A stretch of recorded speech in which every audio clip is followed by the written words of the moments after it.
Ladies and gentlemen, sit back and enjoy Mega Meeple.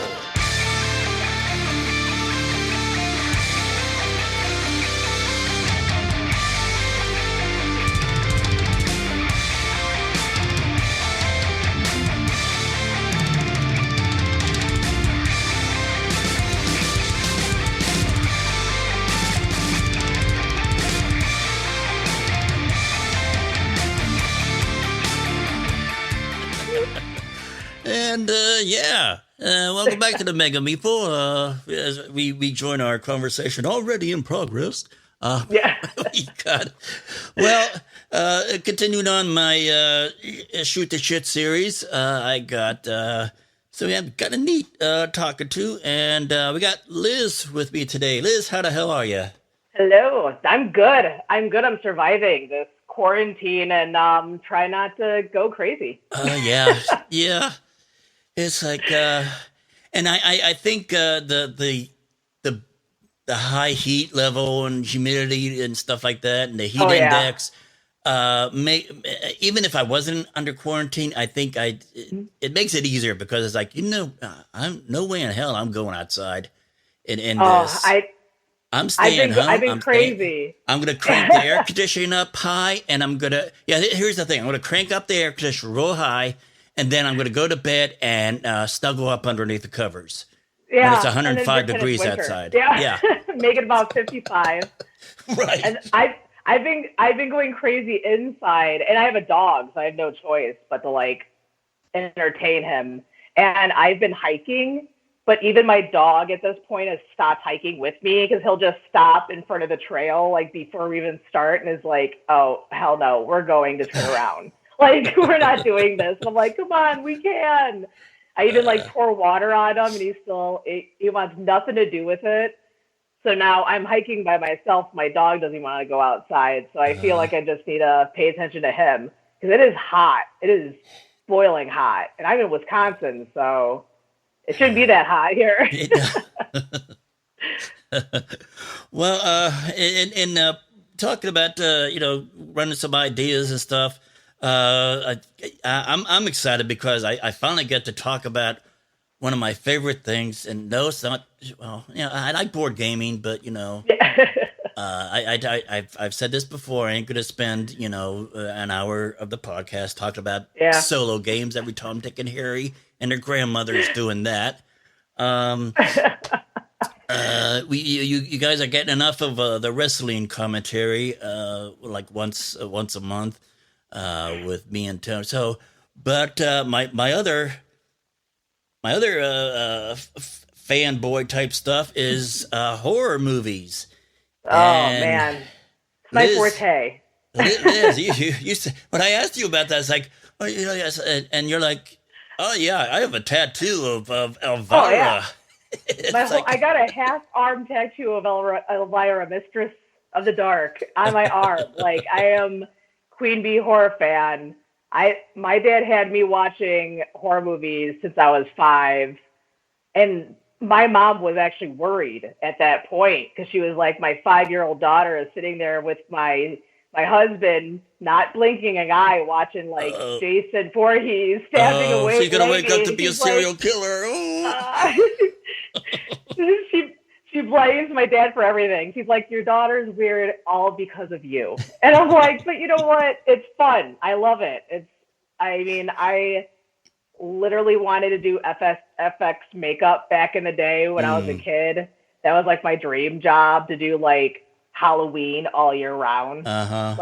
What kid wouldn't want that job? Yeah. My favorite holiday really is Halloween. Christmas, yeah. Thanksgiving, but Halloween is what I get excited for, and I'm concerned this year because with all these people, not wearing their goddamn masks. Wear your goddamn mask. you're gonna fuck up Halloween for us this year. And I mean, what are you gonna do? Throw the candy at the kids at this point, or just chuck it sanitizer only? Just And Christmas gonna suck because then what are you gonna do? Get your Christmas tree, but you can't because you gotta disinfect it. it's horrible. I mean, I can't walk my dog right now because we have a face mask everywhere thing in Milwaukee only, and I'm like, I can't walk my dog without a mask on. I'm like, but I do it. I also work out without a mask, and that is basically, it feels like you're waterboarding yourself, but I still do it. Like, it's not hard. Everyone could do it. It is the worst thing to work out with a mask on, though. It is horrible because you're like basically extra sweaty because you got like a fabric over your face. Start stick it to your face and nose or something. Yeah. Sometimes I'll like get in there and I'll just be like suffocating secretly, like, oh God, I'm like, I need to take this off. Yeah, I guess that would be like waterboarding. It's like it is. It's horrible. But anyway, so we're gonna talk about horror movies, and I know we could even like tie it into games because I think it was like I want to say maybe a year ago, 2 years ago, I did a video for my YouTube channel of the top 5 or it was one of those top lists that everybody goes all gaga goo goo over, and so I did a top list of my favorite horror themed games to play on Halloween, and I would tie it in. I would talk about the game, and then I would tie it in to like a horror movie, like Tiny Epic Zombies. I tied in with Dawn of the Dead, or the others I tied in with Hellraiser or something like that. So God, Hellraiser is such a good movie. I'm sure you see, but did you see Doug Bradley he started his own YouTube channel now. Did you see this? I did. And he's reading Frankenstein. It's awesome. I mean, I love all of scratch that. I like all the Hellraisers, but the one that was done in like the 90s where they had like the CD dude. Yeah. And then I was just like, no. Yeah. I have a cutoff limit of horror movies. I was like, Hellraiser, let's go back. Let's not have some CD demon coming out. Yeah. And do you find with a lot of these franchises that really it's the first movie, I guess the pilot movie or the first movie is the best one of the franchise, and they usually kind of draw off. I mean, they mess up really bad on the horror movie specter. Like Freddy Krueger, they screwed up completely when they remade it. Everyone laughs at my theory.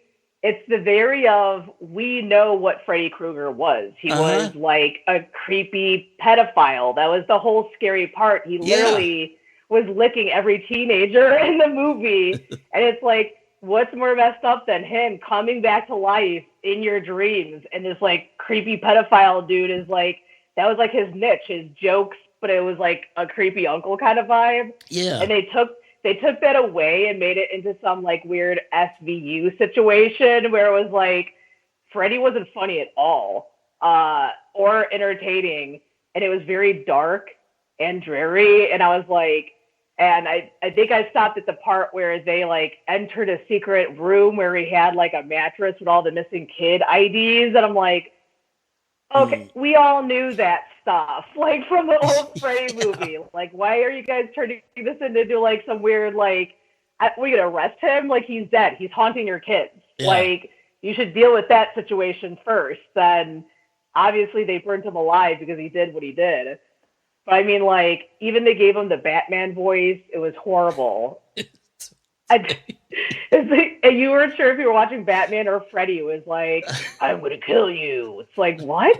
But they're going to remake Freddy with the original Freddy. So that's coming out soon. Hopefully they'll revamp themselves. Now, I heard... He said he's doing one more. I heard they've been going back and forth with Kevin Bacon wanting to play the part of Freddy. What do you think about that? No. God, no. He's an invisible guy. He's Invisible Man. He was the original Invisible Man in the 90s one. Like, that's his horror theme. He should stick with that and stop. Don't mess with Freddy. Like, what's he gonna do? Footloose? Like, it's just creepy. I can't. He's gonna cut the rug. To dance in your dreams. Yeah, like, no, they can't. I mean, it's like the Chucky movie, the new Chucky movie. They did very well. I think they did very well because they didn't remake the old Chucky. They basically made the old Chucky, but for 2020. Yeah. So yeah, I liked that, and I liked how they kind of still stuck with the story. But now they're gonna make a TV show about Chucky, and I'm like, you guys did it right, but now you're gonna fuck it up with this TV show. Just stop it. It's like they can't leave well enough alone. Yeah. I mean, they got to fiddle with everything, and I want to see like an actual. We were going good actually, like with new horror movies coming out, like Sinister, and there was the other one, the creepy doll one, Annie. Is it Annie, or the female doll one? And then there's Annabelle. Annabelle, yeah, there you go. That one was good. But there was like a good run of like newer horror movies. Even Saw is like good. Mm-hmm. But then it just stopped again, and now it's like weird crap. Oh no, Keenan Peele's coming out with good ones. I saw Us, and that was really screwed up. That was one of those mental things. Midsummer. There's been like there's been a thing of like highbrow horror where it's like it's usually like a slow burn, but it's more like I don't know, artsy fartsy. I don't know what you call that. It's like you learn a life lesson, or there's something internal or deep about the movie that people try to do, and it's not like the old school like I'm a monster, I'm gonna kill you. Like was it trying to think, one of my friends had me watch Midsummer, and they were talking about how messed up it was, and I'm like, okay, I'm gonna see this messed up movie, and I watched it, and then I got to the end and I was like, so where's the like messed up part? And they were like, she burnt her boyfriend alive in a bear costume. I go, well, yeah, that was weird. But I mean, like, I don't know. I was expecting something more twisted. Yeah. Like, and I thought it involved like the weird kid that drew stuff. Like, I thought that was going to be some weird involvement. But I was like, no, she just basically like burnt her ex-boyfriend alive, which probably most women would do anyway. Okay. So, I mean, like, I like that's not. They even don't that even scary. Need the bear. Forget the bear. I'll just forego the bear. She's being a drama queen. She's wanted an extravagant little tent to burn her ex-boyfriend with. But I mean, like, even like Hereditary, I watched and I could not stop watching. I think like, have you seen Hereditary? Yeah. Okay. So I was like, I don't want to ruin it. Oh, no. When the girl gets her head cut off, I could not unsee that. Like, oh my God, I couldn't even sleep for the night. It was just disturbing. It wasn't like horror movie scary. It was like, now I'm mentally disturbed and I can't go to bed because I just witnessed like a very real death. Mm-hmm. That's like every kid's nightmare, to like put your hand out or like stick your head out the window or just get hit by a pole. Ugh, that's horrible. I do miss like the old school horror movies, like Killer Clowns from Outer Space, like keeping it simple, like weird aliens that, you know, drink people's bloods out of cotton candy. Normal stuff. Normal horror movie stuff. I think Jeepers Creepers was ruined for me before. Yeah. It's like the first one I thought was good. I think I don't think I even saw the third one. They were all the same. It was like the flying dude on the same day on the same night, like murders high school kids for his body parts. But it's like literally the same thing. Hostel, I liked. I didn't like a few of the Hostels, but Hostel was a good movie. It was mainly funny because it's like how many times is a tourist going to fall for the fact that these people are trying to kidnap them and like sell them to rich people to like murder them? Yeah. That's like... I like the first one. When I saw the second one, it was in the theater. I saw the second one in the theater, and it was like an afternoon show or anything. But anyway, this woman came in with her 3 children, and I swear that the kids are like, they couldn't have been more than maybe 10 or 11 or something like that. Oh God, they were real small. Now I mean, maybe they had a skeleton crew at the theater, but obviously they weren't, enforcing the whole rated R thing. But it was the first death scene where the woman wants to bathe in the blood. And, she was bathing in the blood. Yeah. So when that thing goes on, the woman stands up, turns to her kids, and says, "Who the hell picked this movie?" And then she goes out. She leaves the theater. She leaves her kids in the theater. She goes out. Meanwhile, this death scene's going on and progressing. And then I guess she went out to complain to the manager or something like that. Why'd you let us into our theater? Your theater. But she left her kids. Eventually, she came back and collected her kids and left. It was like, you gotta be freaking kidding me. My dad actually snuck me into a Freddy movie because they told him that they couldn't bring me because I was 6 at the time. And they're like, you can't bring a 6-year-old into this movie. And my dad's like, okay, we'll pick. And then like, I remember crying and he just picked a random movie and then snuck me in it anyways. So I was able to still see Freddy. But the Hostel 2, the funny part about that movie is I forgot the actress's name, but she's the one that got cut open because the lady bathed in her blood. Uh-huh. She always plays the like goofy friend, and she always gets murdered in horror movies in a horrific way. So it's just funny how they're taking care of all these people to like, for rich people to like bid on them to murder them. But then with her, they just like plummets her with like a hammer in the head. Yeah, I guess they snuck her off, hit her over the head and then snuck her off on the boat. There was like no reason to even kill her. They could have just like left her alone and like took her friends with, but they were like, we're just gonna kill her off for like no apparent reason, just to murder her. But like every movie that girl's in, it's like the same story where it's like she's the goofy friend or the weird girl. And I died in theaters when I saw that part. I was like, this poor actress. She needs better parts. I think she got better parts, but I mean, like, man, she's a better agent. Yeah. Hopefully she fired him because that is a horrible gig. I think horror movie TV shows have gotten better. Just the movies have kind of been like lack thereof recently. Mm-hmm. I mean, I watch like American Horror Story, Black Mirror, but Black Mirror canceled because the real life is as messed up as the TV show. So they can't make another season. So that is messed up. Oh, wow.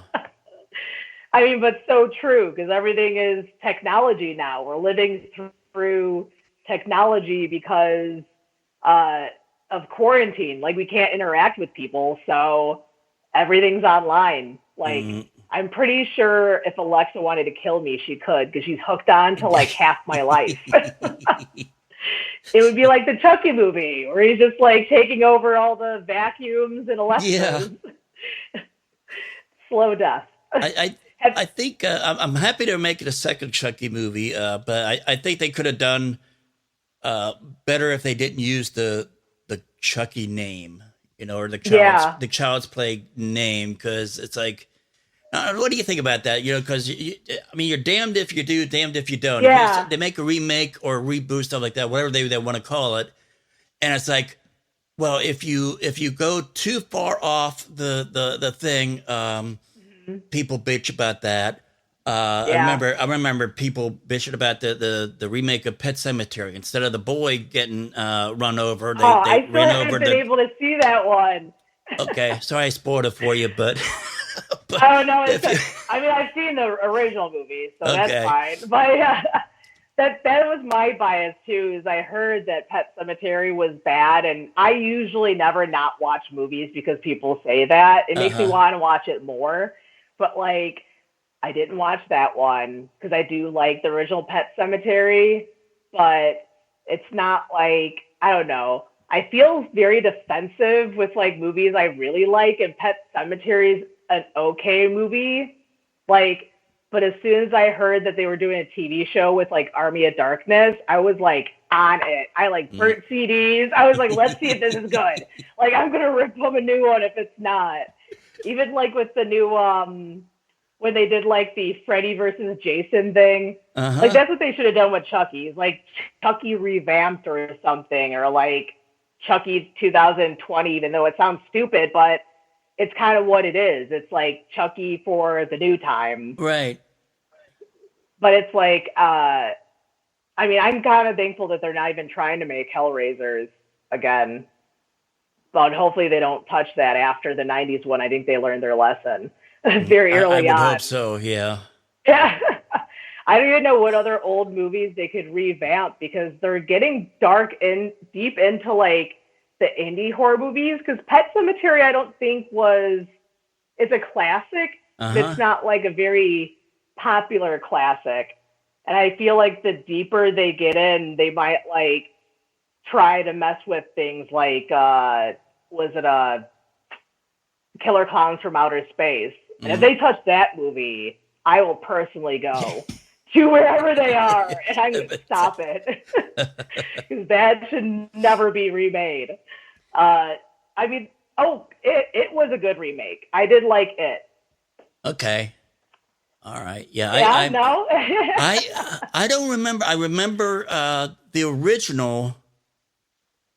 Now, was the original like a TV series, like a mini series movie? It was like that. It was the two-parters where it like cuts off kind of in the middle, and then you gotta wait for the second part.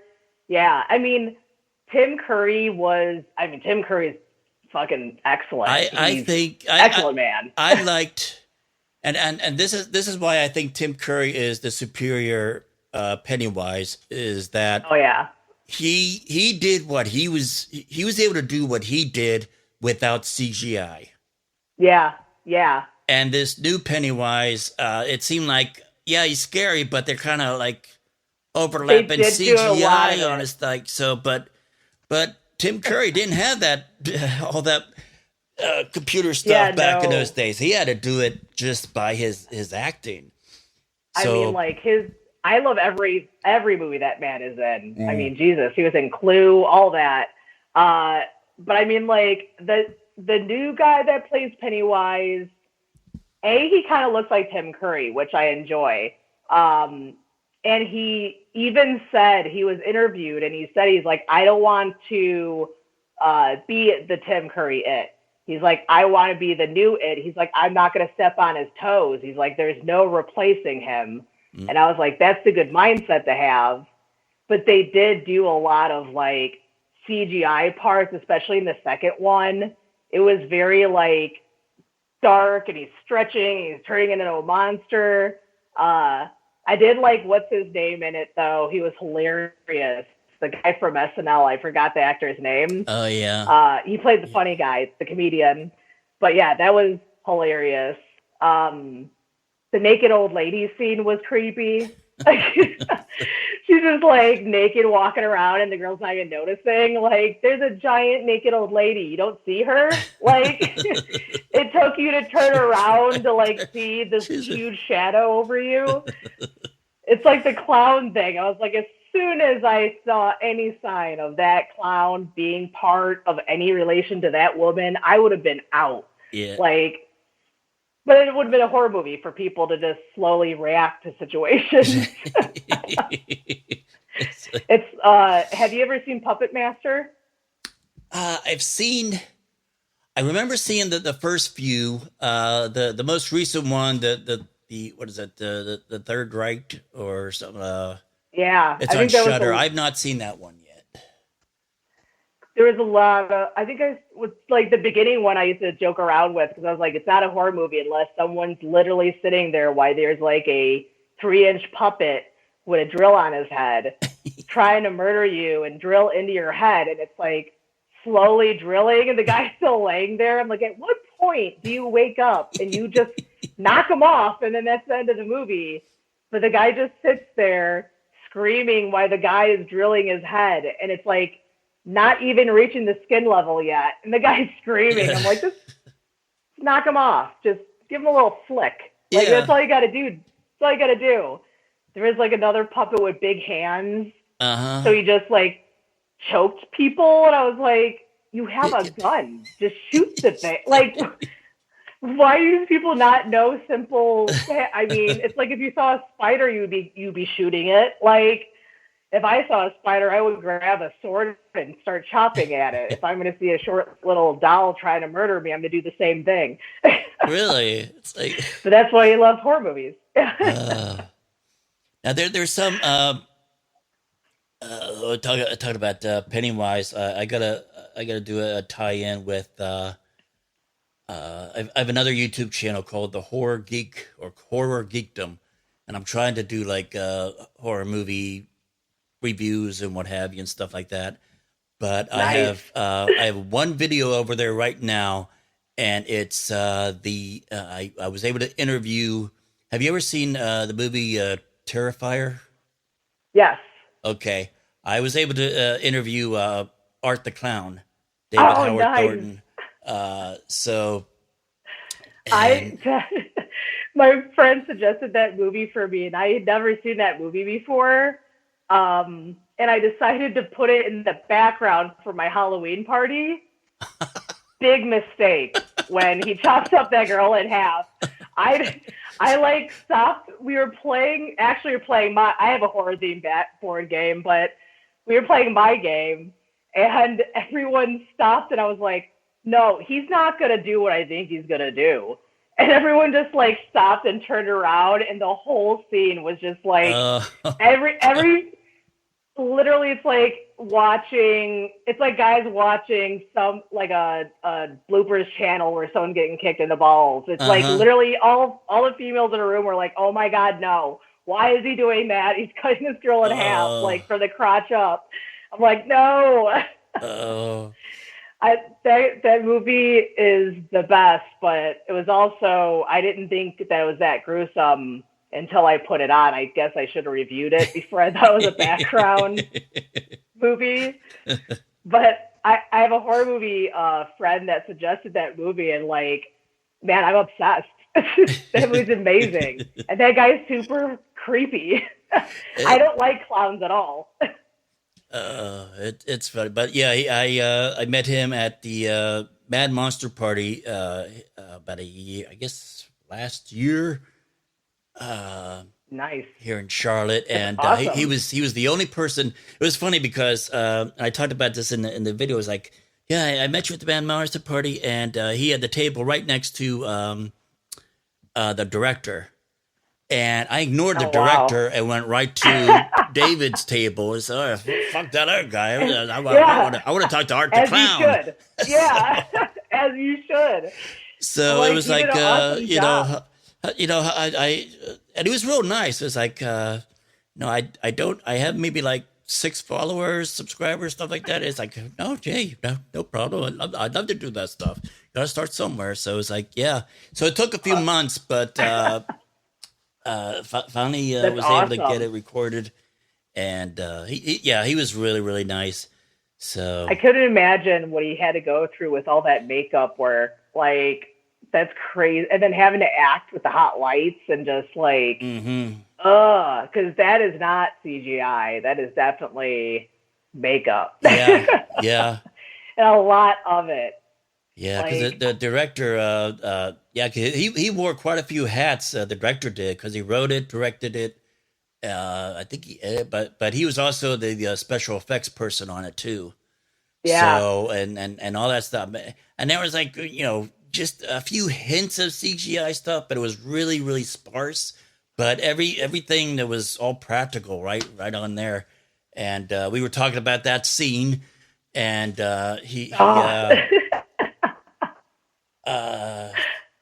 but anyway, who suggested that scene? Like that I don't know, but from my understanding, they have a scene in the sequel coming up that even outdoes that one. Oh So, God. so I don't Oh know what they have in man. store for us. But yeah, That's he was so bad. he was sharing just the shit that lady had to go through filming Oh, I that bet. thing. So That's uh, horrible. I like that because it's like it almost gives like a shout out to like B horror movies because every B horror movie has some sort of like gruesome thing that has to do with like the lady of the horror movie or whatever. Like she gets like bloody murdered. I think Thanksgiving they do it. If you ever seen that movie, Thanksgiving, no, I haven't. it's oh, you need to. That along with Jack Frost, not the kids movie, the horror movie, Yeah, and yeah. it's literally be real horror movie, and it's like the cheapest puppet you could ever see made, but the movie was so gruesome and like everything's just so messed up in the movie that like it doesn't even matter. And that's what like that movie reminds me of is that even though there's not a lot of special effects, it's just so messed up that it doesn't even matter. Yeah. Like we don't need like all the fireworks. Like I think that scene just said enough. Like, that's probably the worst way to die. And I've uh, seen all all the Saw movies, yeah. and that didn't even make me cringe as much as that did. Oh Like that's well. a horrible scene. They do need to make more clown movies, though. I feel like we need a new, like, I guess he'll be like the new It for 2020.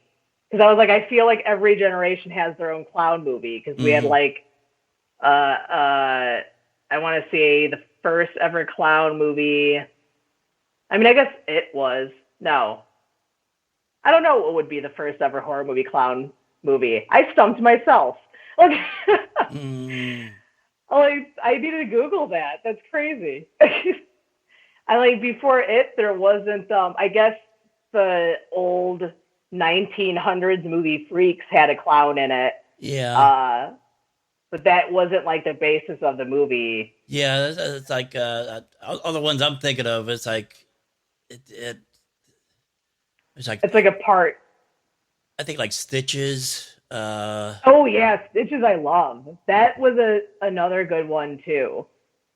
Like Stitches is really good. It's like Bad Santa meets meets the Terror one. He does really messed up stuff, but it's like Bad Santa like he's the drunk clown for the birthdays. Yeah. And I there was another one where the guy wears a clown outfit for his son's birthday party, but it's like does it, he finds a clown outfit in some house somewhere that I don't know why. I'm trying to remember, but is it the guy that gets it stuck on? yeah, he tries to take the clown outfit on, but the hair and the nose Oh is yeah. stuck onto his Oh, body. that was a really messed up movie. That was like that was really messed up. When he like it got stuck into his skin and he tried to Yeah, like it peel became it like off. it became part of him in a Yeah. sense. Oh God.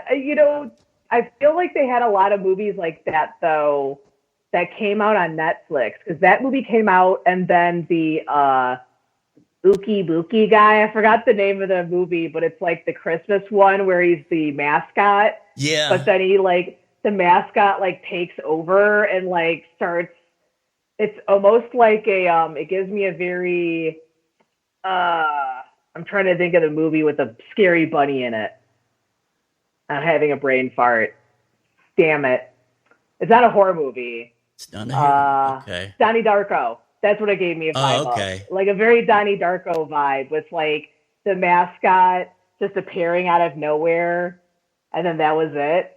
I don't know why. Oh, they had the scene with like the strobe light, and it's like staring in the mirror, and then all of a sudden it's like the guy, and I'm like, okay, wait, so is the mascot costume alive, or is the guy in the mascot costume? Because I don't understand what's going on here, so I was a bit confused. But then after that, they came out with a movie about mascots with no one in it, with robots in it that were killing people. Okay. So it's like Netflix had like a weird costumes taking over people's body vibe going on with like the new horror flicks. That's what they did with that's what they did with the Banana Splits movie. Yeah, it's like it's all about like your worst nightmares, like Chuck E. Cheese coming to life. Or like I was gonna say showbiz, but I like adjusted myself. I was like Chuck E. Cheese. That's still a thing. I think it is. Yeah. but I mean, like there's they're coming out with a new Candyman, and I actually met him. Okay. And the funny part of this whole story is that when I met Candyman, I was the only one that asked for him to autograph a Candyman photo. And I didn't even know he was in Star Trek. I'm a Star Wars fan. I do watch Star Trek. Like, I love Picard, but like, I wouldn't know. Like, I'm not like, oh, Candyman was in one episode. But like, he was so excited that I bought the Candyman photo for him to sign. We talked about the horror movie, and I told him that I lived a block away from the Candyman church that was in the movie. Oh. And he was like, wait, was that filmed here? And I go, yeah, it was filmed in Chicago in Cabrini Green, and I live like a block away from it. And I'm like, there's like a church. The church is there. Like, it's still a functioning church. And he's like, oh, no, I was in California getting bees fed. He's like, and that girl the actress was on the Chicago side getting, like, bees stuck in her and, like, some abandoned, like, church. And he goes, I didn't even know where that was. So in the new movie, they're basing it out of Cabrini Green in Chicago, and they're going back to the church. And I was, like, ecstatic, because in my own head, I'm like, I bet you he told him, and then they decided to go to Cabrini Green. Or they just realized, oh, that's where I did shoot. Because it's weird. In Chicago, Cabrini Green was the bad neighborhood, and of course they tried to like segregate the whole neighborhood and stuff, but people didn't want to leave. So some buildings are still burnt down. They literally built a city around Cabrini Green. It's all brand new buildings. Like, there's like condo buildings, but and no one thinks that people live there, but there's people that still live there. And it's literally, you would never know it existed. And it's in this movie. So it's crazy that like someone actually, it's just a very small detail of Chicago that like people don't know, that wouldn't, like, if they're not from there, they wouldn't know. But it's like they filmed the whole movie there and in the church. And I was like, that is awesome. But it looks amazing. Like, it's going off the third Candyman, I think. Because there was 2 Candymans. So this is going to be like Candyman 3. So the actress is coming back. Tony Todd's coming back. Oh, wow. And I think Mr. Peel's doing the movie, the guy that did Us. So he's doing Candyman. So I trust him. I think this is going to be a good one. He's not remaking Candyman. He's just kind of making it into like Candyman 3. Okay. So I'm not going to attack that movie too much, but I will go see it as soon as it comes out. I don't know how that's going to happen though with quarantine. Like, how does new movies come out? I haven't really thought about that. I know quite a few movies they released direct to VOD, I guess you could call it, but because I know like on Amazon Prime you could rent some of these movies that were supposed to come out this summer or this year, rent them on there. So it went. I gotta look at that. I totally I didn't even think about that until I watched Upward. It's that Disney movie. It's the nerdy one with the blue guys, and they want to play some D&D. And I watched that one, and that was like what they did. And I was like, I wonder if everyone's doing that, because I forgot when all these new horror movies are coming out, and I'm like, are they even going to come out? Like, yeah, I know some of them. It's probably going to last about a year. Yeah, some of them they push back to like the Halloween, the second of the new Halloween movies. Yeah, they pushed out to next year. I know David Howard Thornton's one of my friends on Facebook. So some of the stuff that he's been posted is like, yeah, we were hoping to get the Terrifier 2 out by Halloween this year, but it's we got most of it filmed, but it's not finished yet, and we'll see. It's basically so they could just add the mask on him. It'll just add to the character. It's like he can act with the mask on. Like they'll just be safe while he's murdering people. He'll like sanitize his hands before and after to make sure they don't get COVID while he's murdering them. That's what I'm worried. I'm sure there's going to be some. I'm sure there's some meetings going on, or some movies getting green lit right now that has the whole COVID-19 thing as part of their They've horror already movie made those things. movies. Was it Oh God, I just had it. We've been making jokes at work about it all the time. Because I yell at all my employees to wear masks. I'm the only one who wears a mask at my own job, at my day job. And I'm like, this is super unsafe. And I have an immune disorder. So I'm like, so every time they cough and I go, have you ever seen the movie Contagion? I was like, you know where those particles go? That's what COVID is. When you cough and sneeze, those particles fly into the air, into my body. They cannot fight it off. That's why I wear masks. And it's like, I feel like the younger generation didn't get the scary movie that I had to watch, because I had to watch a whole movie during, it was like home ec. I had to watch a whole movie about like germs and how flies are like on garbage and they go onto your food, and how there's like little mites on your eyelashes. Yeah. Like that'll turn any kid into like having an OCD disorder. Like, I remember in Driver's Ed, we had to watch a movie of the accidents and getting their you know, real deaths. It was basically real deaths driving. We had to sign a waiver that said that if we laughed during the film, we would like fail the class basically. And it's like their way of like scaring the crap out of you. And then they're like, let's get in the car now and let's see how this goes. I'm like, no, I don't want to drive now. I just seen a guy get his head cut off by a vehicle. I'm good. I'm going to walk everywhere. That's those were a very popular horror movie, the real death movies. Yeah. But back in the 90s, I remember. I think I rented one. I remember seeing one at the theater, and it was at a midnight show. And my God, that whole crowd in the theater was really, really ruckus. They were really rowdy. I couldn't imagine. When all these they're laughing, they're yelling at the screen, and they're throwing. So.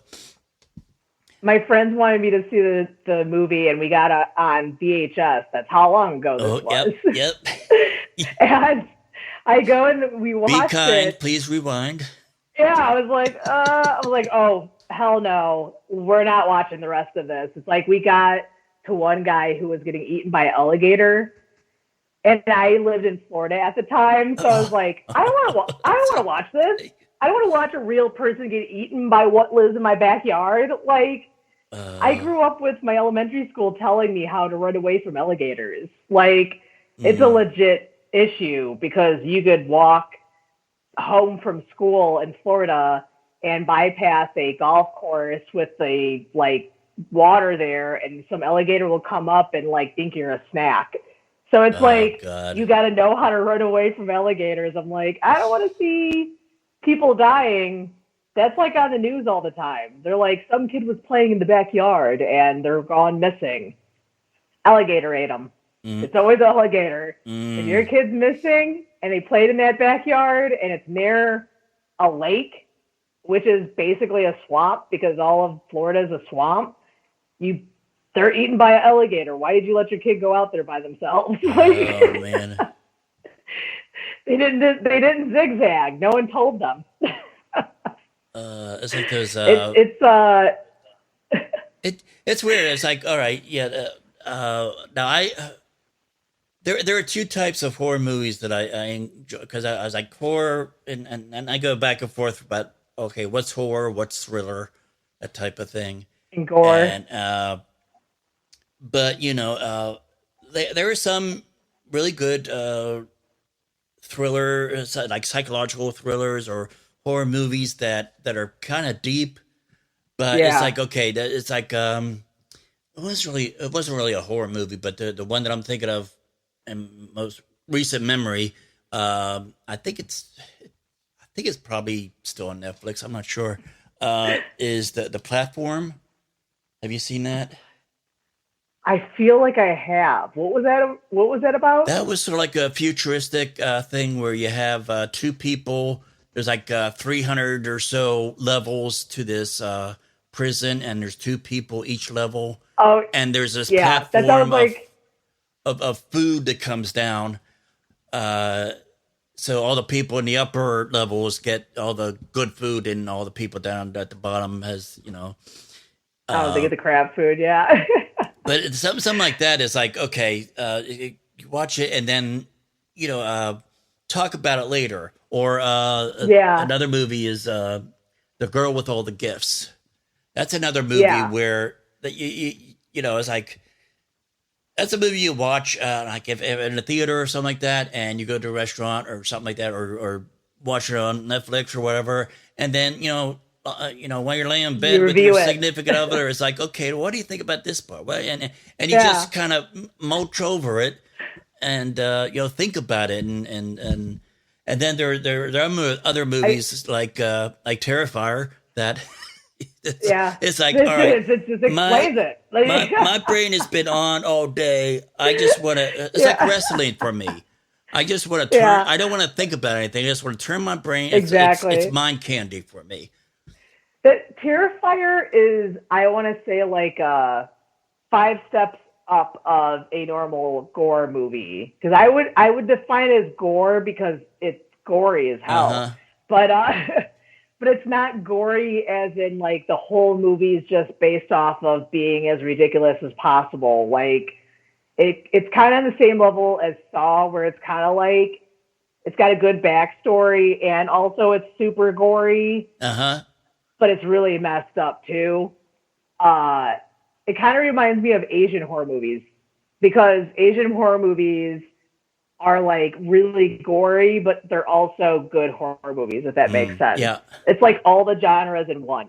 Yeah. So I forgot I watched one Asian horror movie that was like 3 nurses and 1 doctor, and they all had a relationship together, but the girls were like jealous of one another. And there was like some random other nurse that was like murdering them all, but they were murdering them by their like guilty pleasures. So some girl liked purses, and her head ended up being sewed in to a purse. Okay. I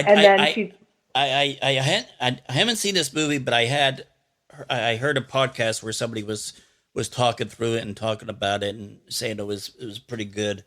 I can't think of the name of it either. But it's something like doctor's nurse or whatever. It's like it almost like made me think that I was watching The Dentist for a moment, and then I was like, oh no, this is totally different.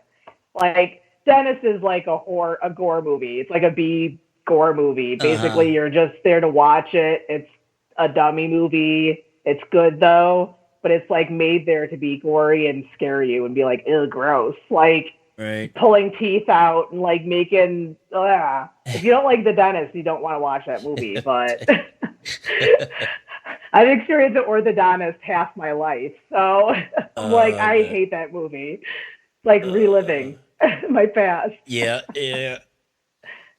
Yeah, there's uh, another movie. It's actually the sequel just was released. I think this past at the time we're recording this. I think it was released this past week or something like that. But South Korea has been coming out with some really good stuff. Oh yeah. Is And it the Parasite? the Parasite. The my ultimate favorite, I think, favorite movie, zombie movie in sense, is the Train to Busan. And Oh yeah. the sequel to Train to Busan Peninsula, I think, just was released this past weekend in South Korea. It's Man. supposed to come out next month in I guess select theaters. So it's Or drive-ins. drive-ins, yeah, yeah. But it's that's another movie. It's like, okay, the whole zombie thing's been done to death, but Yeah. it's like that that movie was like number one. I mean, the zombies were kind of neat, but just the acting, the characters, the different and like the platform, it does have that commentary on classism and society Yeah. and that whole type of thing. So They did it really well where it's like it didn't get too like it's like the too artsy thing, like you said. Like it doesn't get to that point. Like I want to just say like Midsummer's where it's like that mhm. very artsy stuff. Like everything's deep, but like that's I liked that movie. I feel like zombie movies haven't really they have like stopped in America, but they've been coming out more like on overseas. Like they've been getting into the zombie gang. They probably think that we're all zombies now because we keep screwing up. But they're like, we should make movies because Americans are all zombies at this point. Like Yeah. I always say, I'm like, it's the end of days or 12 Monkeys. Everyone makes like horror movie references because now it's like real life. I was like, hey, zombie apocalypse happens. I'm ready. I have my Red Gear stuff. I got a real sword. I got a real pirate gun. It might take me an hour to load it to shoot them, but it works. Just be like, hold on, I got to put flint in it and like pack it. I'll like try to get my little dagger to stab them. You better hope it's the slow moving zombies that you know. Yeah, that's a fast one. So, Well, yeah, that's my question for you. Do you prefer slow moving zombies or fast zombies? And I feel there's a new category, or there's like the zombies that are like smart, like the interactive zombies that I want to say it's like Walking Dead zombies, where they're like suspicious of somebody that doesn't really smell dead. yeah. It's like they're a zombie. How the hell do they have logic? Like what? So there's like three categories. Yeah. I don't right. I think right now. I think the slow moving zombies is. And I think it's more of. I think it has more to do with that was sort of like what I grew up watching, the whole Yeah. like the original Night of the Living Dead and stuff like that. And it wasn't until what 28 days later that Yeah. we got to That see was like their the fast yeah, moving the ones. sprinters. That's a nightmare. That was I do like the slow moving zombies. I think it's scary to watch. I mean, I don't know. It's almost nostalgic to watch someone trip about 50 times while there's a slow moving person running behind them. It's like the old horror movies too, like Jason Voorhees, same thing. Like you never see like Halloween. You're not seeing like Michael Myers running or sprinting. No. Freddy runs though, and he's in a dreamland, so that's unnecessary that he's even running. But I mean, like everyone's always tripping and falling, and I feel like that's nostalgic. But like the new zombies with the running, that's just realistic scary. Because if there is a running zombie, you could call me dead. I'm not a fast runner at all. Like, I've been working out a lot during quarantine, but I mean, I am not good with cardio. So no, and I got an artificial hip, so I'd be one of the first ones to go. That's why you need like a zombie team, like already planned, and you need that 1 week link that you can just knock over. So like if you get this fast zombies, they'll just eat that friend you don't like and then just keep running. And I've already been honest with my friends. I've already said, like, I'm only inviting you because I don't really like you that much, and I could possibly see myself knocking you over to get eaten by zombies. So I was like, but in turn, you'll get protection until that moment. I was like, and then it's just up to you if, you know, you're a fast runner and you know how to get rid of them. But if there's the smart zombies, you're screwed, like all around, because those are like, the smart zombies are usually, I want to say, medium speed, because like the Walking Dead zombies don't go really slow, but they rush when they have to, or they hear something, they kind of like do that like tripping thing, and then like, but yet they still have logic on like if someone's tricking them or if something's changing or they get scared. It's just really weird.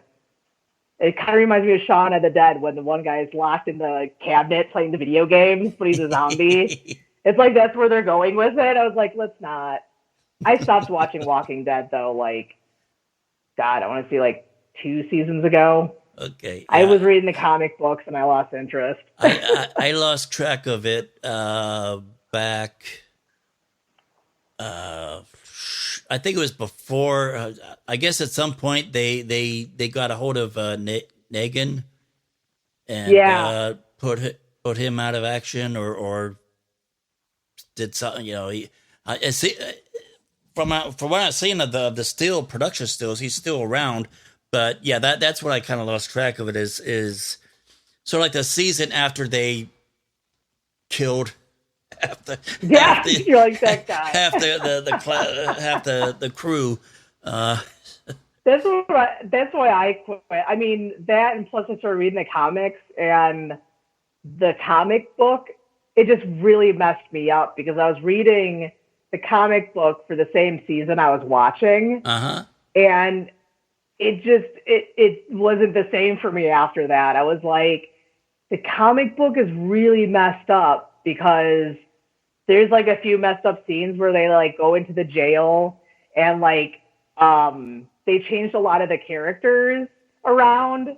So it's like when you watch the show, I'm like, I mean, it's good, but it's not like as good, or I just can't get the idea of the comic book story out of my head to enjoy what the show is. And that's why I never read anything that's made by books, because it destroys it all the time. I never read any like, well, I started reading the Dr. Sleep book from The Shining, the second one, but I didn't watch the TV show yet. So I think I'm going to watch the TV show before I finish the book. But so far, it hasn't destroyed it for me. Okay. But I mean, like, The Shining, they should make another Shining. That's another horror movie we need. Like a good classic kind of The Shining situation. Okay. And I feel like... Yeah, because they did it was a TV thing. They made it. I think that was the problem. They made it for TV. Yeah, they made it like a TV show, so it wasn't like I gotta go see it. It was like, I guess. Like I saw the Hannibal. The Hannibal show was good. It's not the same.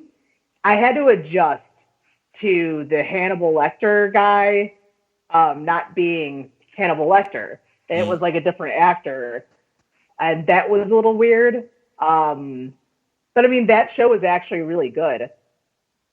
But I still feel like it's separate from all the Hannibal Lecter movies. Like it's a total different storyline. So they didn't destroy it in any way because they didn't try to copy it. because I haven't heard people talk about The Shining in forever, unless they're talking about the carpet or the twins on Instagram.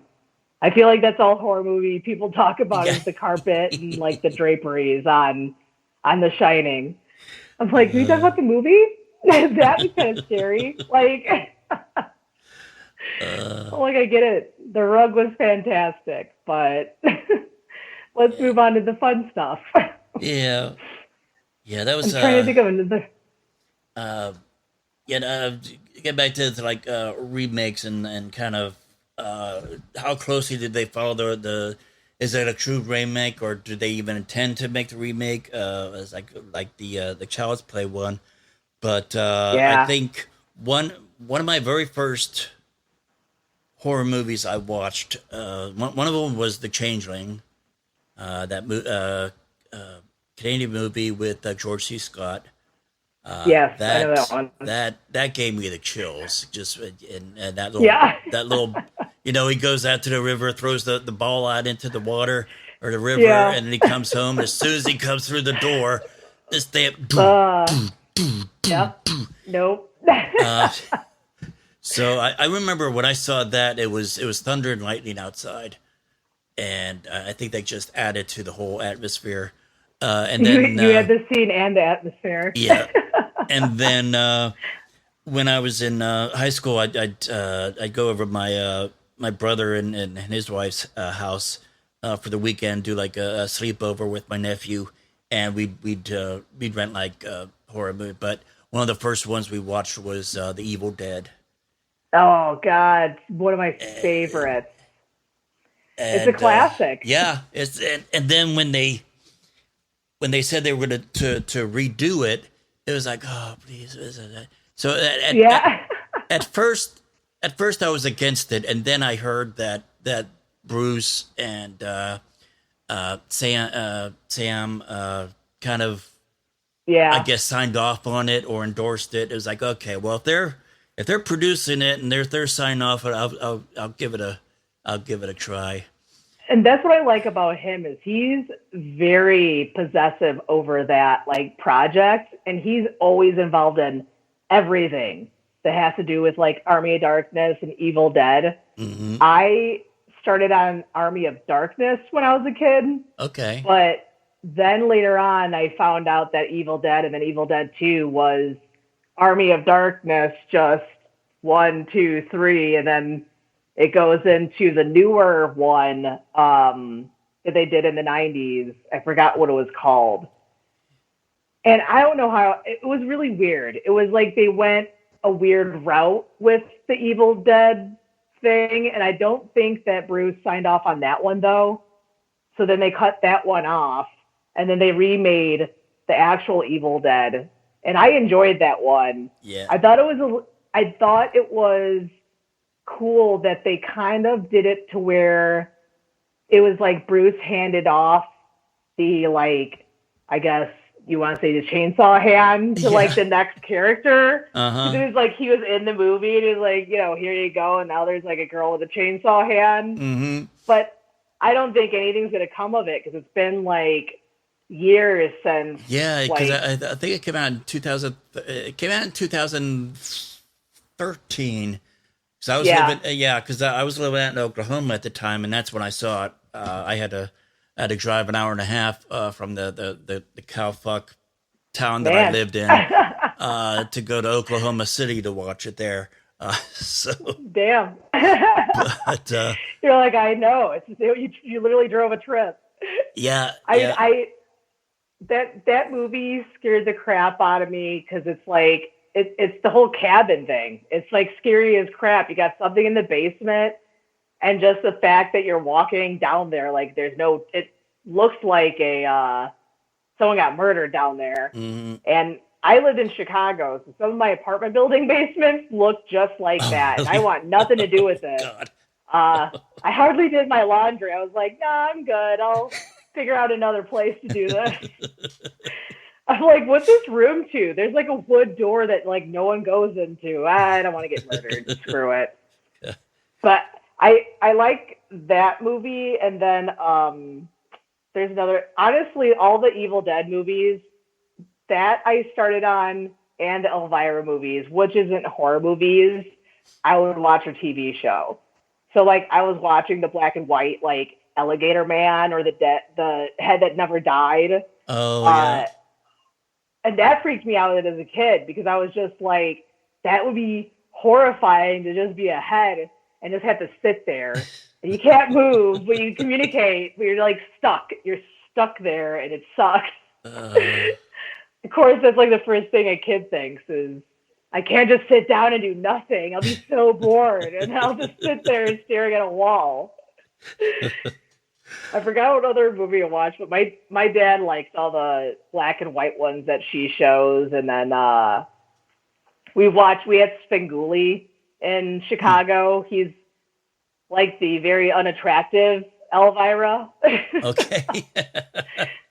He's just like goofy and he has like rubber ducks and he lives in a coffin. So it's kind of like an Elvira kind of jive thing going on, but not as cool. Because she never ages, so I think that she's a vampire, honestly. Yeah. See, I had... She's like 63. Wow.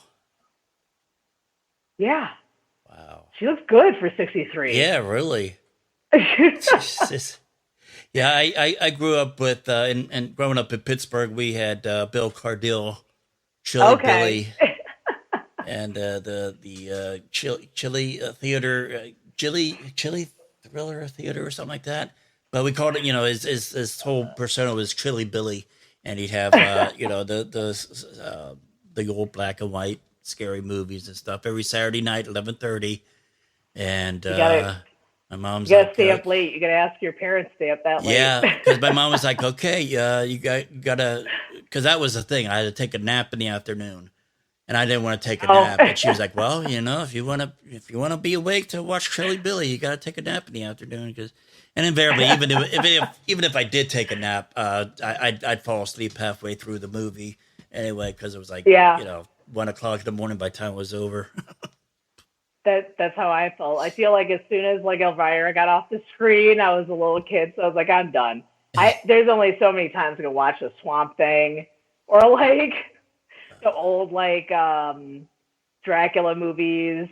I mean, I started out watching the black and white movies at my grandparents' house, and then I went from like the 80s to the old 70s ones, and like my dad is still crazy about horror movies. So anytime a horror movie comes out, but now we have difference of opinions. Okay. Now we have difference of opinions about our horror movies. He's not a fan of any remake. And I'm trying to be a little accepting because I'm seeing that a lot of the old horror movies, the newer generation's not watching. So if it takes like a little tweak, like the new Chucky one, and if it's done correctly, then maybe they'll go watch the original now and like enjoy the old horror movies. Because I mean, anytime you ask, I want to say anyone probably under the age of 25, I bet you they'll say Scream's a horror movie. I don't think Scream's a horror movie. I mean, people got murdered and they got stabbed. I feel like all 90s movies were very like that, like teenager bebop 90s jive horror movie stuff wasn't even scary. I don't even know if I want to add that guy to like, Freddy status or like Jason Voorhees. It's like the Scream guy is kind of like the, like Scary Movie. It's kind of a joke. Yeah. It's like he's not that scary. He's a guy in a costume. Yeah. That was one of those. It was one of those meta movies, like Cabin in the Woods is one of my favorite. I love that movie. Horror comedy. Yeah. So I love that. The ending of that movie was the best ending I've ever seen. It was just hilarious because you see like the unicorns and like the clowns coming out and like all your fears and stuff. It's like, what are you gonna pick? I'm like, oh god, if I pick the clown, I'd be screwed. I'd be like, I'm done. Do what you want. I'm done. Just like, kill me now, please. I can't handle clowns. There's one horror movie that's, I want to say I follow a few horror movie like podcasts, and a lot of them said that it's a very like, no one talks about this movie, but it's really good. And it's Dead Silent, the puppet movie. It's basically the marionette puppet, and this girl's trying to like comes back in the town because I guess her like dad needs her, and they go into this like I forgot how the story starts, but it's like there's this old lady that has these cursed marionette puppets, and she's coming after the girl. Oh, I remember. It's about the killer tooth fairy, and somehow puppets have something to do with it. Wait, or am I mixing two horror movies together? I'm not quite sure. I think I could have sworn she was like the killer tooth fairy, because there was Deadly Silence, and then there was another movie that came out at the same time where it was like if you got into the dark, people would like kill you. That's the wrong movie. That was a tooth fairy movie. Okay. But Dead Silence is the marionette killer lady. I have no idea how it started, but the end of the movie is such a twist and just a fucked up like situation that it doesn't even matter how cheesy any of the parts of this movie was. The ending is like where to go, because basically this girl's been interacting with her dad and his new wife, and the new wife is always sitting next to him, like kind of with her hand on his back. And like you see this girl at this long table with her like rich dad and his like nice young wife just like talking. You find out the old lady is basically the young lady. She possessed the young lady's body, but the dad's been dead, and she made the dad into a puppet, a marionette puppet the whole time. So she's been like doing the dad voice and like basically telling this girl to do things so she could try and kill her. And it's like you see her like moving his spine and stuff. It's so messed up. But like it's a very underrated movie. It was like really, really good. But now I'm going to drive myself nuts because I need to find that killer tooth fairy movie.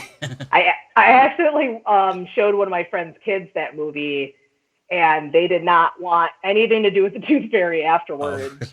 Because the whole beginning of the movie is like this kid putting teeth under his pillow, and all you hear is like, oh God, it was like, I forgot that Asian horror movie, Greed?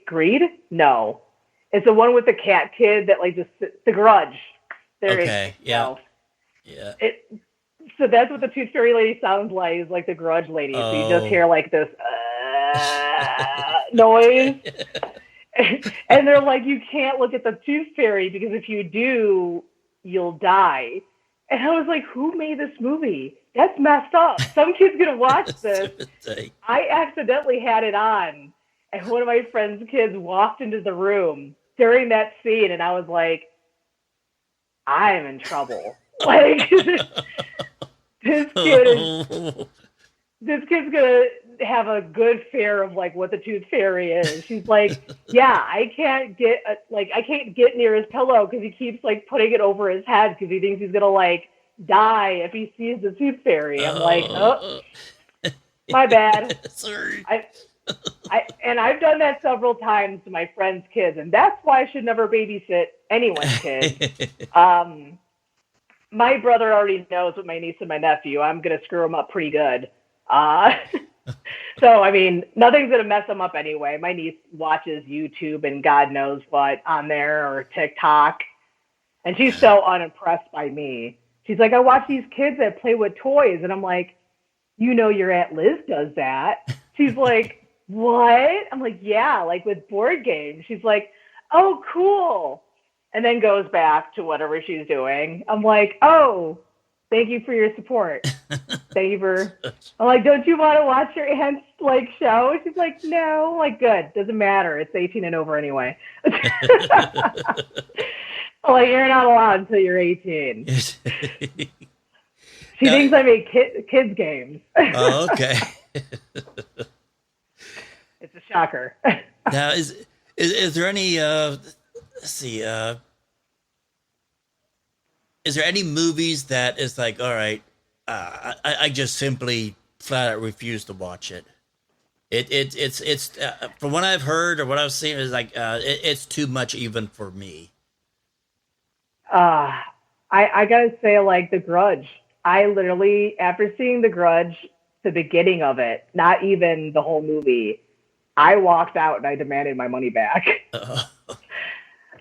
I couldn't handle it. It was like a very slow beginning, a very slow middle, and I couldn't handle any more of the kids screaming, like the cat noise throughout the whole movie.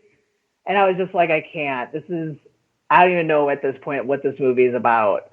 I was like, the cat is possessed or someone's possessed about the dead kid. He's in a bathtub. Like, what? What's going on? So I gave up on that movie. I think that's literally the only movie I wouldn't watch. Do you have one? I have two. Well, one's sort of like a franchise, but the Human Centipede movies. Oh yeah. I don't know if I could stomach that. And also a Serbian film. And for those of you that listen, as like, okay, I'm not talking about a movie that's made in Serbia. No, there's a movie out there called A Serbian Film. It's called A Serbian Film. Yeah, and it's, from what I've heard of it, it is so beyond fucked up. Oh no! But I feel like a lot of indie horror movies try to do that extra step, and it's always messed up. Like Jack Frost has a rape scene where the snowman rapes the girl, who, by the way, is the girl from American Pie. The girl, like the hot one. She's the one in the Jack Frost horror movie that's getting raped by the snowman. And like afterwards, you're confused because you're like, how does a snowman do that? It's because his carrot was missing from his nose. And then he like smokes a pipe after. And it's like, what the hell? Like, who thinks of this crap? And it's like a puppet. It's literally a puppet. The same thing with Thanksgiving has a scene like that. So I'm like, I feel like these indie horror movies try to like push the envelope so they could be like the next Real Death. Like it's a real situation. So more people will see it and buy it and I'll get more money that way. But you'll just mess a bunch of people's minds up while watching it. Yeah. And I draw the line too with animal death, where it's like, okay, if there's a dog or a cat or something like that, please don't. It's like, yeah, I could. You ever see that meme where it's like me watching a horror movie and a human and there's a picture of, I think it's like Sam Neill and he's laughing, and then the next the other half of the meme is when some an animal or a puppy or something in a movie gets killed, it's like, and he's crying, So it's weird. So it's like, I've done that several times. It's like, don't. I forgot what I think it's called Slither. There's a horror movie called Slither, and I don't know if you've seen it. It's about a horror movie in the middle of nowhere. It's basically based in one bar, and throughout the whole movie, there's like commentary on the bottom. So the movie will start and then like someone gets attacked randomly. Like the movie starts right away and some guy opens up the door and it's like, hero, you don't think we would kill the hero, do you? And he would get like murdered right away. And there's like a scene where it's like, we wouldn't murder a kid. We don't murder kids on this. And then all of a sudden, like the kid gets murdered, like horrifically murdered. His own blood like gets splashed on his mom's face. Like and through the whole movie, it just has commentary on the bottom, just making fun of like the rules of horror movies and like what they did to basically, they killed the one hero. There was another hero that they killed, and it was a female hero. And then some random dude comes in, and they're like, and this is your hero. And he's just like, is this place open? And he's not even trying to save anyone. Like, I'm like, I think that movie just bases all the rules of like all the horror movies of what not to do. No killing kids or dogs. Like, stop killing animals in horror movies. It's always a dog, too. It's never a cat. I mean, it's hardly a cat, unless it's Pet Sematary, but... Yeah. Because you gotta think like, oh wait, no, the movie Critters, they killed a cat. Those little gremlin things that like form into the ball. I think it was Critters. There was two monsters that kind of look alike. There was Critters that turned into the ball, and they were furry, teeth-eating monsters. And then there was another horror movie about monsters that lived in the toilet. And I forgot the name of that one. Is it Ghoulies? Yes, Ghoulies. Ghoulies, yeah. I still flush my toilet with the lights on because of that. Like, I'm a grown-ass adult, and I cannot be in a bathroom in pitch dark. I have night blindness, but still, it's scary because I'm like, that's all I think about is like monsters living in my toilet. It's scary. God, I have like a list of horror movies. I told you I was obsessed. I don't think I forgot that the new Halloween was coming out though. And it's funny because I lived in Chicago when they were filming it, and they were filming it just on the north side of like where I used to live in Chicago.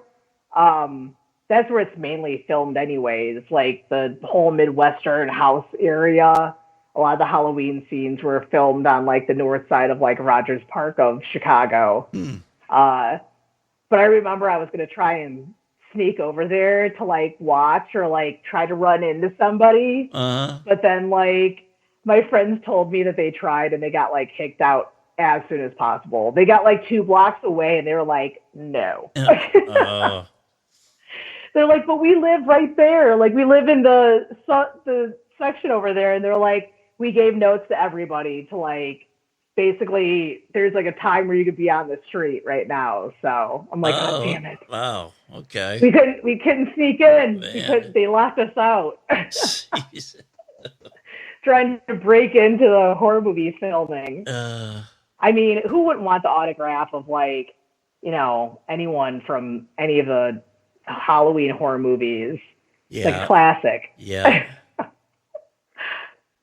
I think speaking of like horror movies and games, like there's a Nintendo game that scared the shit out of me as a kid, and it was Friday the 13th. And that Nintendo game scared me. And all it was you're in a cabin, but then you would hear that creepy music and you would turn to like blank walls, and then you would like have to find Jason. You're like trying to find his mom's head before he kills you. So like you go and you turn, it's like then there's this pixelated Jason that pops out of nowhere.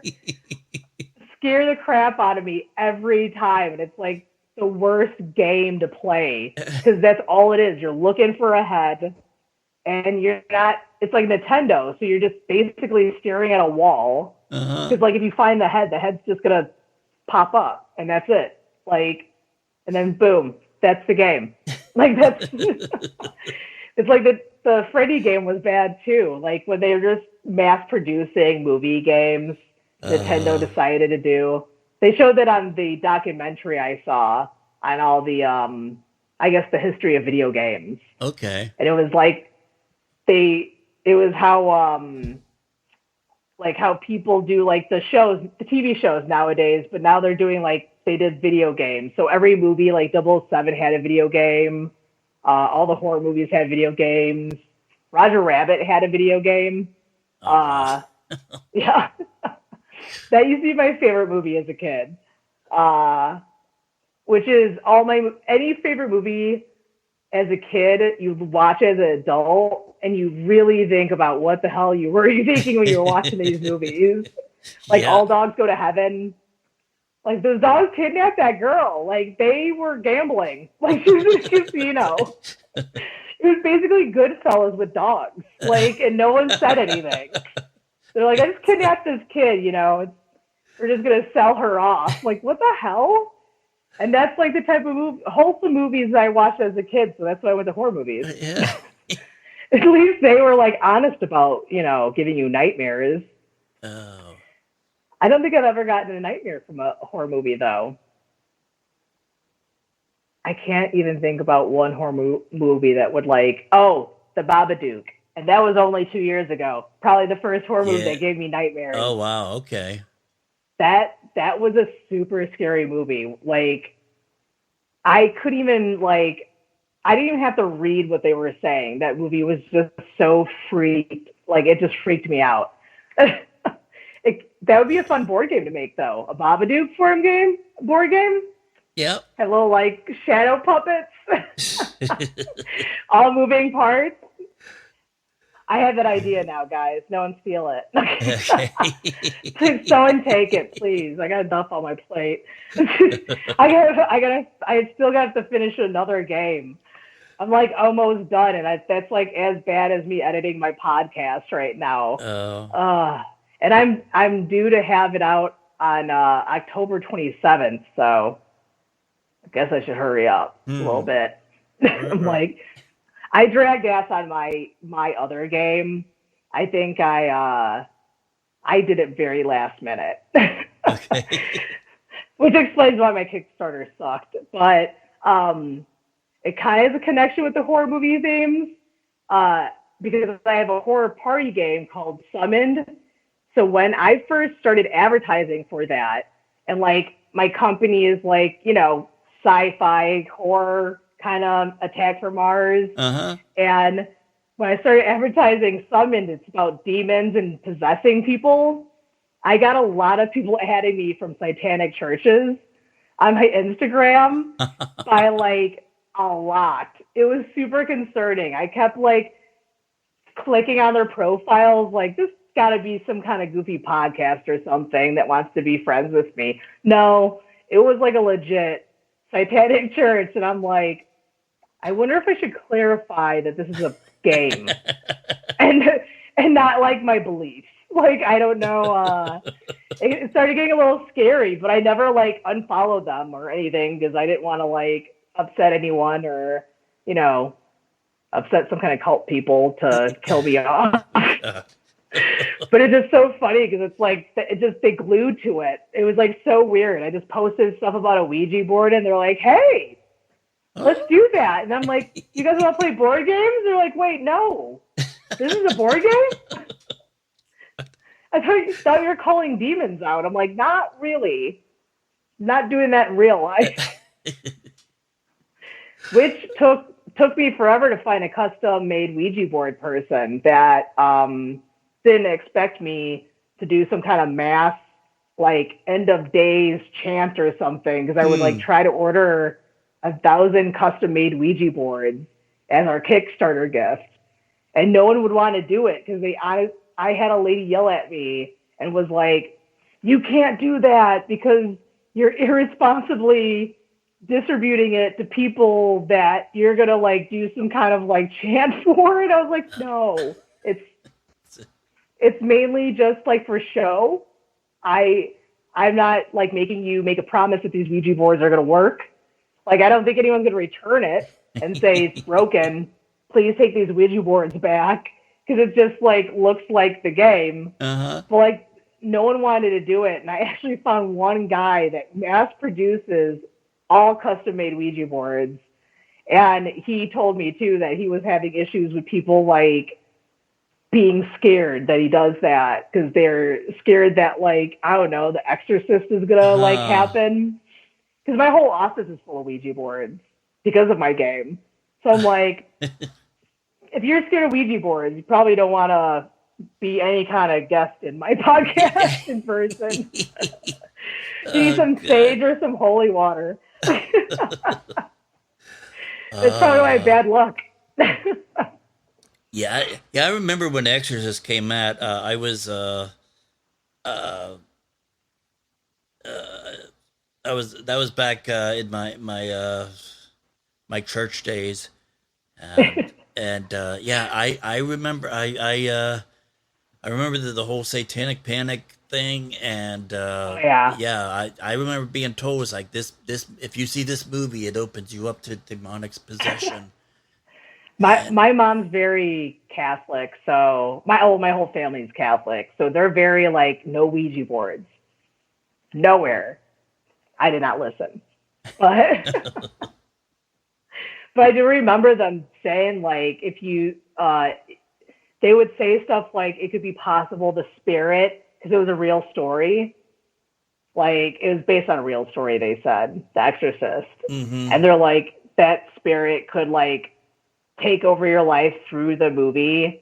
I mean, that alone scared the shit out of me, besides the Catholic guilt. But like that, I was like, oh God, I can't, I'm not allowed to watch that. My mom put her foot down on that movie until I was, I think, 10. And then she allowed me to watch it. hmm. But that's the only time I was allowed to. 10 was the decent age, apparently. Huh. It should have been the cutoff. Should have did it when I was 18. uh, There is The Exorcist, and there is also Poltergeist, oh, and that was another demon one.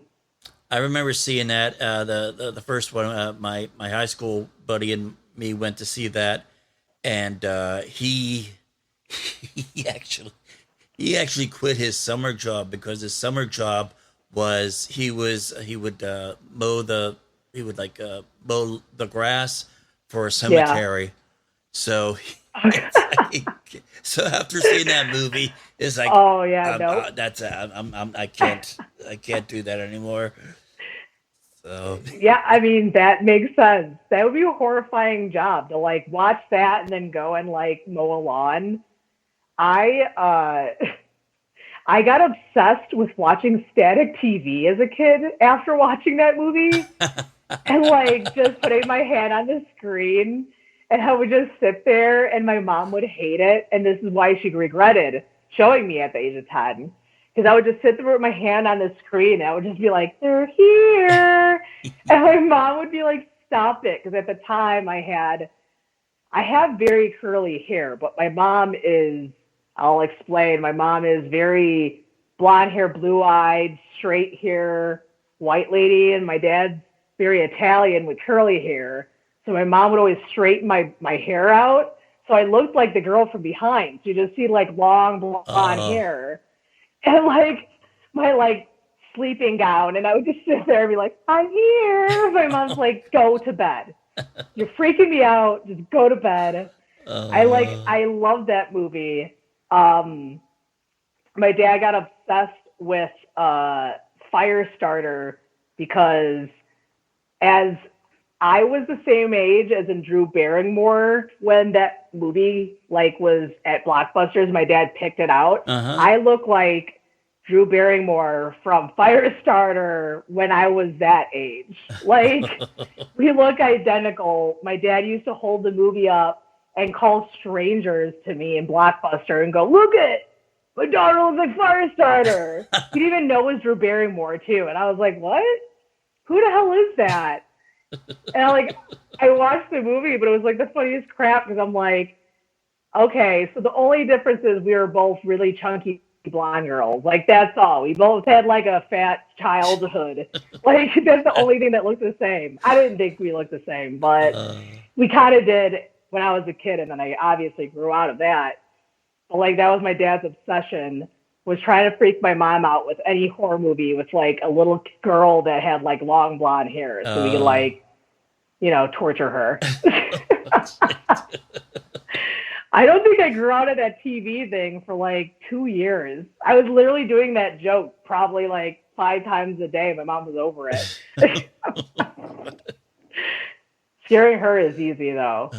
I mean, I don't think there's a. Oh wait, yeah, they started making new possession movies. I forgot it was like Rose, the possession of Rose, or okay. something. And it was like a poltergeist, but it was like another based on a real story. And it was mainly like the girls contorting and making weird moves. Okay, yeah, I remember that one. Yeah, like I think that I don't know. I mean, the newer ones aren't that scary, and it's you obviously know that it's not real because like it's all CGI and special effects and stuff.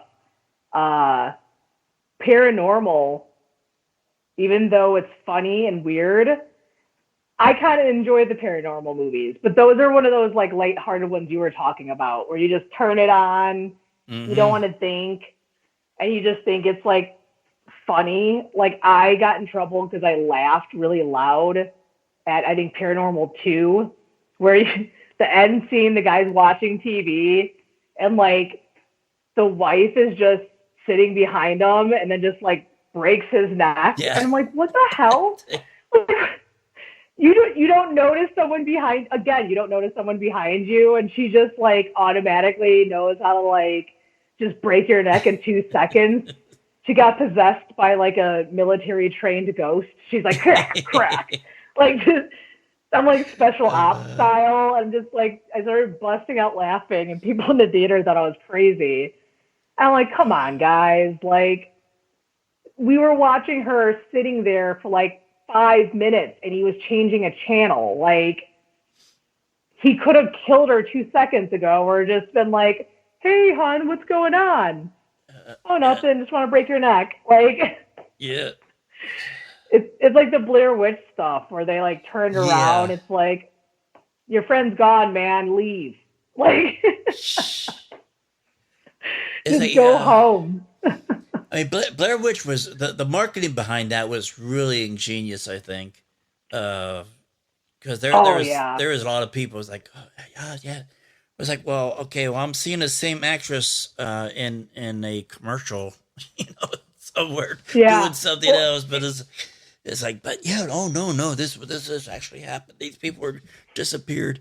That's what's funny about that movie is so the actors and actresses, they went into hiding while the advertising, but when the movie came out, they were coming out of hiding. But like I think they were all under contract where they couldn't have any projects out until the release of the movie. So then people would find out like, oh wait, she has another movie coming out. So she's obviously an actress. Yeah. But I remember even like a newspaper article on like movie being done about like witches and these missing people. Like what? And that's why I went to go see it. But then I like watched it. I'm like, come on. This can't be real. And I watched it when all my friends thought it was like the realest thing on earth. And I'm like, every time I see some twigs, I'm going to think that it's like Blair Witch and she's going to come out and get me. Like, I go hiking in Wisconsin. I see weird shit all the time. Like twig formations that random people built. Like, that should be the next Blair Witch movie scene is like on those paths. Jeez. Even when she starts crying with like the snot and the tears dripping down her face, like, me and my friends decided to reenact that when we had like the big camcorders. So we're like trying to do the first ever selfie with like a camcorder. Oh no! Like trying to balance it in like art class while trying to like intimidate like what the Blair Witch girl looked like. I was like, I like those movies though. The ones that have like the like kind of showy background to it. Like you find out it's not real, but it's like exciting because you think, oh my God, look at these people are missing. We're gonna watch their last moments on Earth. Yeah. Apparently that gets people excited. I know it's just like it seems to be like an ongoing thing. Is like I thought that was really interesting, and there was I seen that. I seen the Paranormal Activity ones, and even like the REC one. Seen some of those. I thought they were really good. But it seemed like all these found footage movies. Yeah. The movie ends when the cameraman dies. Yeah. It's like, all right, so there's The nobody, so there's cameraman's always nobody else left. left to hold the camera. And I think I came across one movie where it was like a found footage where that did not happen, and that was As Above, So Below. Did you see that one where they're going through I did not see that one. they're going through like the catacombs of like I think it was like the French catacombs underneath Oh, I've Paris and heard. I stuff like didn't see that. that movie, but I did hear about that one. I Yeah, forgot when so that movie came out recently. Actually, wasn't it's it like 2 years fairly ago? recent, fairly recent. But that was one of the few ones that whoever's doing the camera, Yeah. it wasn't dead. It was one of those things where they basically left the camera on the ground, and they're walking off. So it's like, Just playing it. That's what they did in was it the 28 Days Later? They did that where they went to like the video recording and they uh-huh. went to that island to find out that there was like zombies. I feel like it's always their go-to. Man, there hasn't been. I feel like that was like a popular thing to do, and now you don't see those anymore because it was literally like you said, the rec ones, and then there was the Blair Witch ones, and then paranormal. Uh, I feel like there was another popular one that was like trying to do the whole real life filming thing. I know they the whole uh, what's the thing with the monster? They made a few movies in that universe, but it was like Cloverfield. Yes. Oh, yes. That was but they're the only one that I could think of now that is even worth watching is the Grave Encounter movie, because Oh, that yeah. was where they go into the I think it's the asylum or something like that. Yeah, That that was was one of good. the few found footage or point of view movies that really That unsettled was me.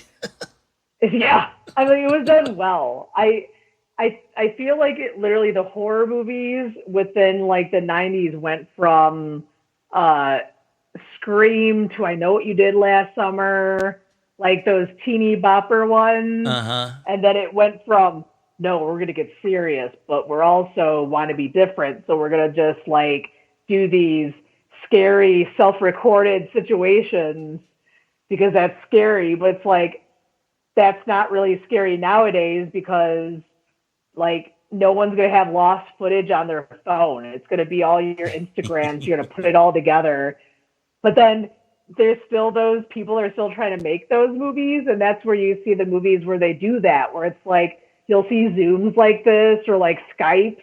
And then someone like comes to murder you in the Right. background. Right. Like now they have like the social media horror movies coming out. Like that's the new genre of B films is going to be just like social media kind of Black Mirror style, but Mm. it's like they're just filming like Skype style instead of like a video camera. Yeah. It's super Yeah. weird. Yeah. It loses its effect. There was a horror movie though that did that, but then it like went into normal filming. I forgot what it was called, but it was like, or was it Black Mirror? I think it was Black Mirror. It was a Black Mirror episode where the kid got a phone message.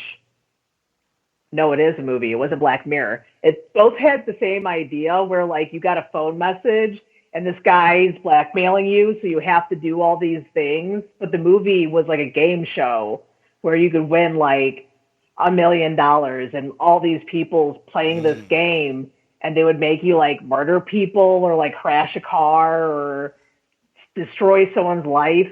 I remember And that there was one the first one like that I remember seeing is a movie called 13 Sins, where yeah, he gets these text messages like, okay, kill that fly on the table and you'll get $100. And he's able to cut, and all of a sudden, boom, there's $100 in his account, and it just keeps getting, each thing gets that more you get stuff like that or get more and more money, but the stuff you had to do in order to get that money, and if you failed in Yeah, it doing goes it, higher. if you failed to do it or you chickened out, all the money that you've earned up to that point would be removed. I think that was the movie because I mean that is very familiar to what it was. Is like the guy kept having to do stuff and then got more money Mm-hmm. because the Black Mirror episode that was similar to that was the guy was being blackmailed to do these things, and it had some really messed up ending where you found out that like this kid got caught looking at child porn, Oh and then you yeah. found and the guy didn't know that it was like the kid, but the kid didn't know it was a kid, and it's like, but now the guy's like, I gotta kill you, but you're like a kid. Yeah, I remember that one. But then you find out he wasn't looking at like, because you were thinking he was looking at child porn, like he's probably looking at a 16-year-old and he's 18. But then you find out that wasn't the case. And so the guy like kills him. And that's kind of like what that other movie's about, but they get money and they kill. That other one was like blackmail. But it's like, that's kind of where new thrillers are going to also is like how to blackmail people with like social media. Cause that's a scary thing. Mm-hmm. Is like, if you leave any social media profile open or like you forget about it, all these MySpace accounts, I'll tell you what, there's a line of people trying to cancel their MySpace because I've been trying for years and I think my MySpace is actually still up. Like, if it still exists, I don't know. But yeah, I mean, I remember MySpace saying like, we'll get you when we get you. We got a bunch of people trying to cancel right now. And then it just stopped. I think everyone just didn't bother. But I'm like, God knows what's on that thing. Anyone can hack into it. And then, you know, I mean, I had that when I was like 18. So the only thing they're going to show is like my car accidents. Or me like illegally drinking at 18. But that's about it. I mean, like, that's a scary moment. And they should really balance more horror movies, kind of. Maybe that's our new niche is like, I guess they are kind of going towards that. Because now I'm thinking about the newer horror movies is where there's a character that's doing that, like a Freddy character. The Dinner was a good indie horror movie.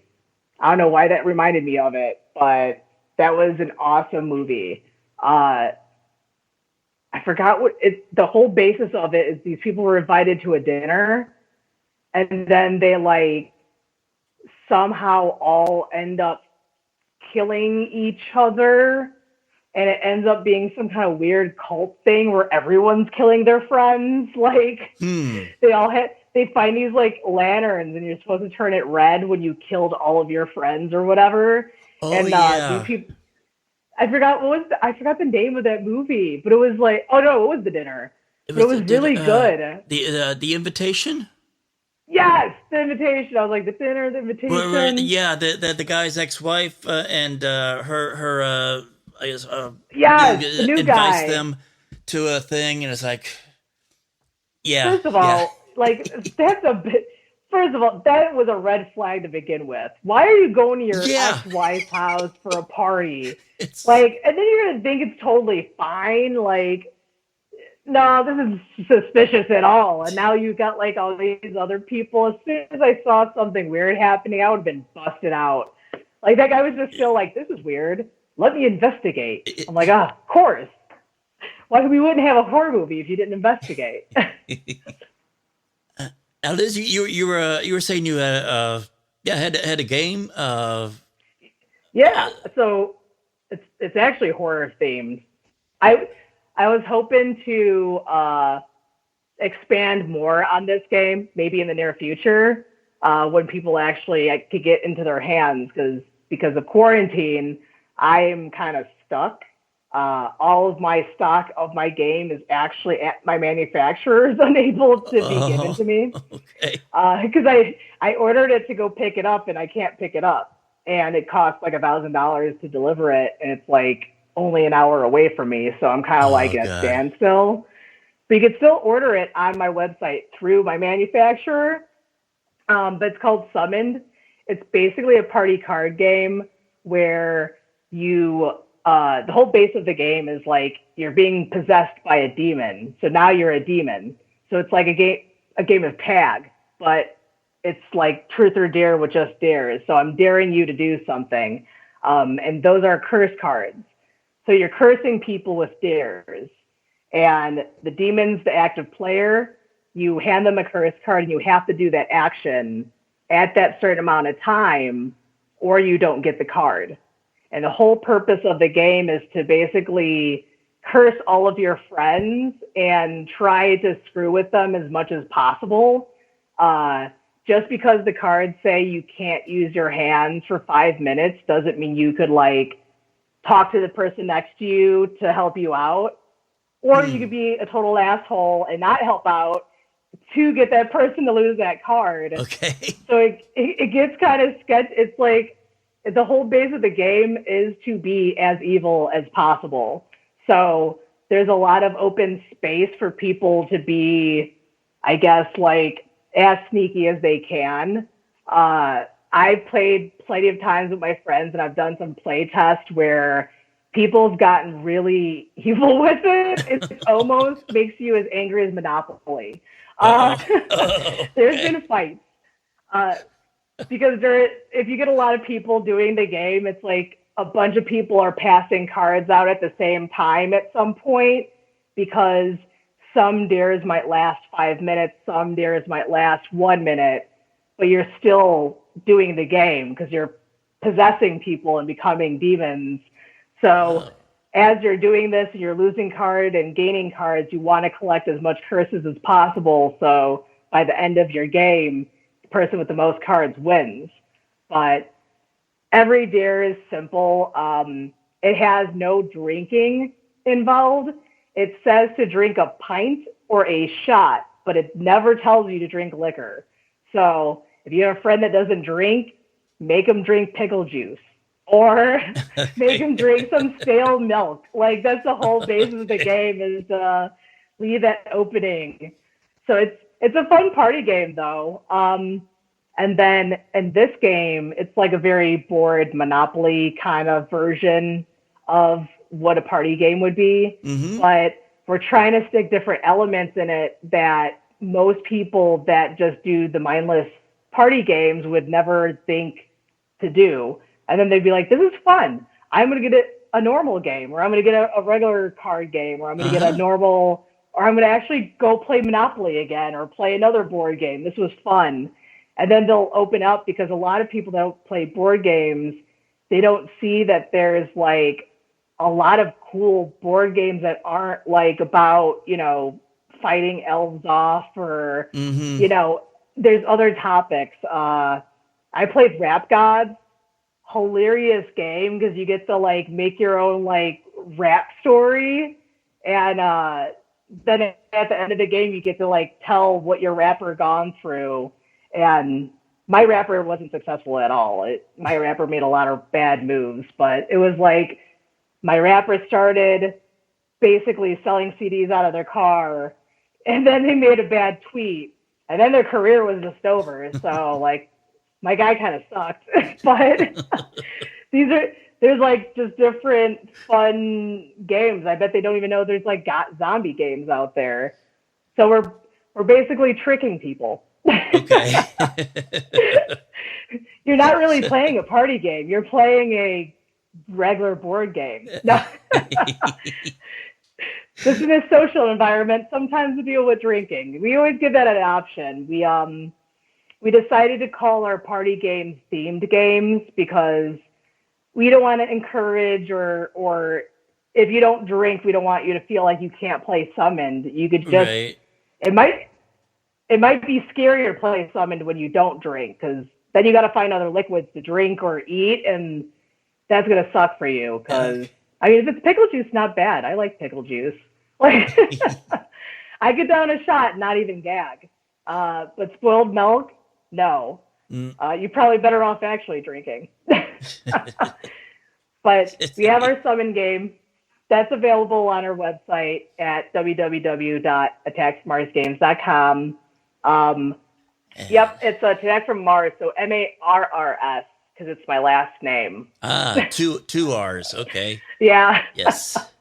I needed to figure out a way to tie in horror and sci-fi to my company when I first started it, and I was like, Attack from Mars.